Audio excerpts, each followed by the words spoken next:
What if I told you that failure isn't something that you should avoid, but something that actually brings you closer to success? Dun dun dun. I saw a really powerful quote the other day, and I fully agree with it, which is that the fastest way to double your rate of success is actually to double your rate of failure too, or at the very least, double your amount of attempts. The time has come to double, no, triple our efforts. With each passing failure or attempt that didn't work, and that didn't get you to the place where you want to get to, you're actually one step or one attempt closer to hitting that bullseye. Because without failure, or without taking enough shots and enough attempts, what learning material do you have to go off of? It's simple math when you think about it. It's not complicated. More attempts, more chances of success. On the flip side though, doing everything in your power to avoid failure, or to avoid looking stupid, or shooting for the stars and landing flat on your face, where does that leave you?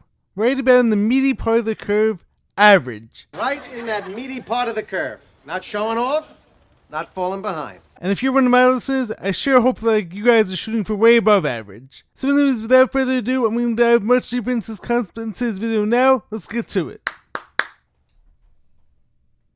Give me a...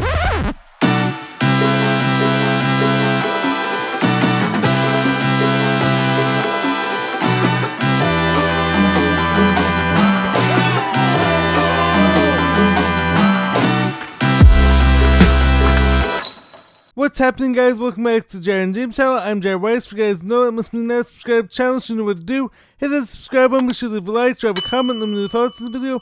Follow me on every platform, and if you guys haven't done so already, make sure to check out my book, Fight Through by Jared Weiss. All links purchased are on my website, which is jaredryanweiss.com. That's JAREDRYANWEIS.com. Buy the book, support me. Also, be sure to check out all the shirts and merch that are up on that website too. I think I have some really cool stuff. So any support is very much appreciated. Think about going after your dream almost as like throwing darts at a dartboard. And you're trying so hard to hit that bullseye dead center because, of course, you're taking a real shot at something that actually is like super hard to reach. So you take one throw. What are your chances of hitting that bullseye, hitting it dead center? Pretty low and highly unlikely, unless you're a professional. But once again, has one become a professional? A ton of practice and a ton of failed attempts. Now, let's say you take 10 shots. What are your chances now? A bit better, I would say. 100, even better.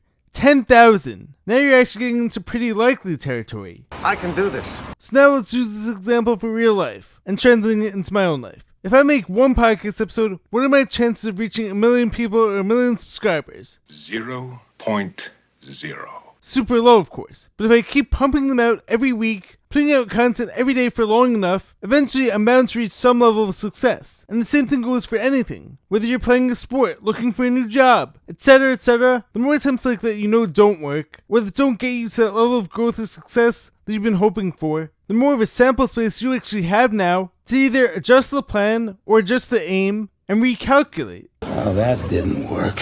Whereas, if you only take one shot, how much can really be learned? A famous Common and Kanye West song called The Food, and yes, I know he's gone off the deep end recently, but believe it or not, there was a time before he had his brain messed with, or cloned, or became whatever he is now, when he used to have like some super deep song lyrics and powerful wisdom. So one of these song lyrics, from this early 2000 song, had the line, "Slow motion is better than no motion." So let's bring this back to my personal life, and what I'm doing on social media. So like, even if I go 1 subscriber every week, or 5 a week, of course it doesn't sound like a lot, but imagine if I don't give up for 5 years. Where am I going to be then? Or in a vertical jump journey, which I'm also on. Which, as many of us know, can sometimes feel like progress is coming super fast, while other times, it may take a full year to add on an inch. But let's just say like, we stop for a year, stop training, stop going after this goal, because we didn't want that patient, slow grind for success. Now imagine how long we're going to have to wait to add on that inch or to add on those subscribers. So even if you feel like you're grinding it out, and every little bit of success feels like it's coming at the speed of molasses, which in other words means extremely slow. I'm waiting,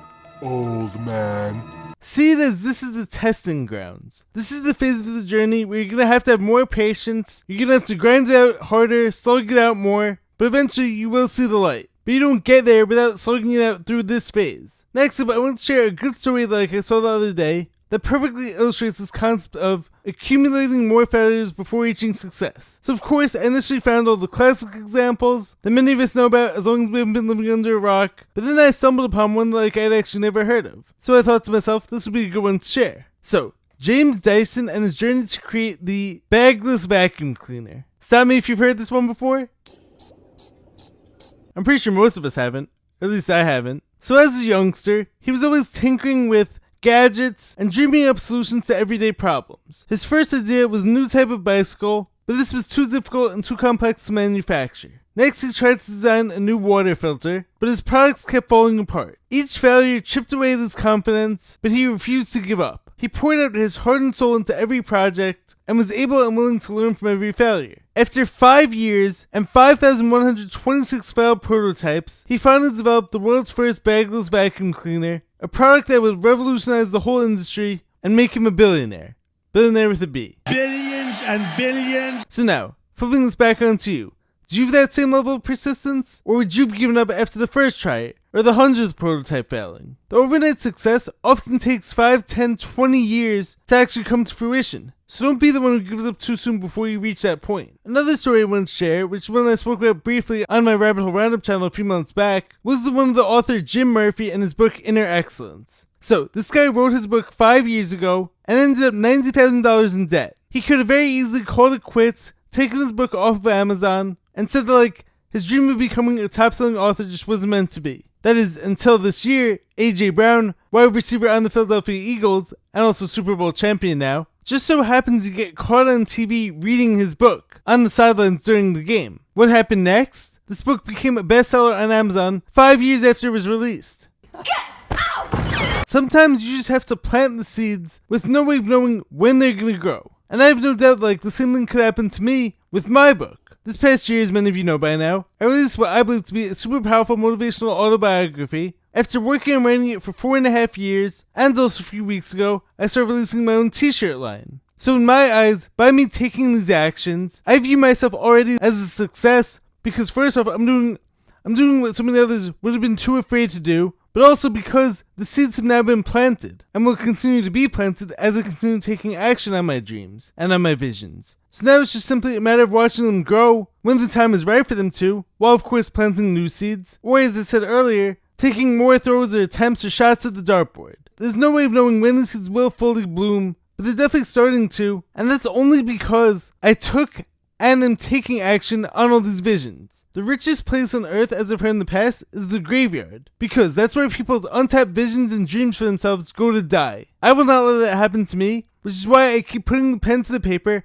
hands to the pavement, and dreams into action. I saw a quote the other day that said that, when it feels like everything is falling apart, that's because your life is making way for the new thing or the new success to break through. So this is why you can't give up just yet. Our lives love to work in paradoxes, as I found in my own life oftentimes, so you might be the closest to your success when you're going through the most depression or the most failure or the hardest times. Maybe you've just had a game where you missed 90% of your shots, but your next game may actually be your best one ever. Maybe you just had a really rough day where no one was nice to you, or it seems like maybe you were just destined to be a loner, but then the very next day you actually meet your new best friend. The life that you've dreamed of for so long could be just around the corner, but that's only if you actually make it that far. Whether you continue to believe that it's possible. So failure is actually the stepping stone to success so much of the time, and it's the foundation of which success can now land on top of. Now look, to be clear, failure with intent is way different from jumping off a plane with no parachute and expecting to land on your feet. You want to jump out a plane without a chute, be my guest. But forgive me if I don't join you. First, set your intentions in the right place. See the vision, visualize it all coming true. Make sure you have that clear focus. Experiment with different approaches. Have ways of measuring your progress. And then this way, if you do fail, you will be able to adjust successfully versus just throwing stuff at the wall and expecting something to stick. And every time you fail or don't get exactly what you want, use it as a time to reflect, not just to sulk. This could mean journaling. It could be talking out with someone who knows your goals and is familiar with you and your personality and knows what you want for yourself and for your life. This is how you use failure as a stepping stone. So one quote I want to leave you guys with, even though I'm pretty sure now after doing some research that much of what we know about Thomas Edison turns out to be fraudulent, and I'm pretty sure he actually stole some of his ideas. Like you didn't call me a phony! But the quote still holds true, which is that I've not failed, I've just found 10,000 ways that won't work. And the call to action is that next time an opportunity presents itself to you, but you're worried about how it's going to look if you fail, or if you mess up and it doesn't work out, go for it anyways. Be willing to look stupid, and at the very least see what happens. Maybe you get a fun or scary or exciting experience out of it, or maybe it works out better than you ever could have hoped for and better than you could have possibly imagined. So that's my message for this week. Anyways, if you guys have no story, make sure to subscribe to the channel, be sure to drop a like, leave a comment, let me know your thoughts on this video. Stay positive, stay hustling, stay grinding. Believe in yourself, even through every failure. See every failure and every missed attempt as a stepping stone to success and as a learning experience. Anyways, I will catch you guys next time. Peace.